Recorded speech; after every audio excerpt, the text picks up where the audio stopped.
Welcome on back now, 6:44 in your Capitol Watch. A partial government shutdown is increasingly likely starting Friday night over Democratic demands for immigration policy changes following this weekend's Minnesota shooting.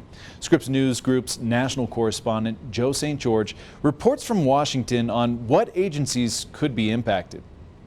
Funding for around 3/4 of the federal government expires Friday night. And while last week it looked like a partial government shutdown would be avoided, the controversial shooting in Minnesota involving an immigration officer has changed everything. So what government agencies are set to be impacted, and what do Democrats want in exchange for avoiding a partial shutdown?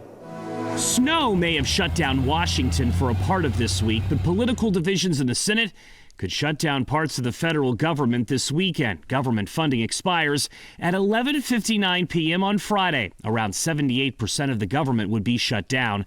The Department of Homeland Security, the Pentagon, Health and Human Services, the Labor Department, Housing and Urban Development, Transportation and Education would all be impacted. But the reason for this possible partial government shutdown is the Department of Homeland Security and demands by Senate Democrats to change immigration enforcement procedures in the wake of the death of Alex Preddy in Minnesota. In the wake of ICE's abuses and the administration's recklessness, the Senate must not pass the DHS budget as currently written.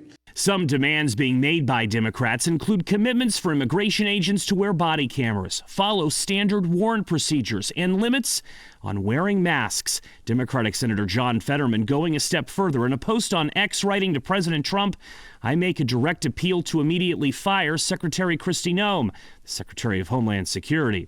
But it's unclear if Senator John Thune, who leads the Republican majority, or President Donald Trump would be willing to negotiate a previously agreed to package. Any change would require the House to vote again, and representatives are not scheduled to be back in Washington until next week.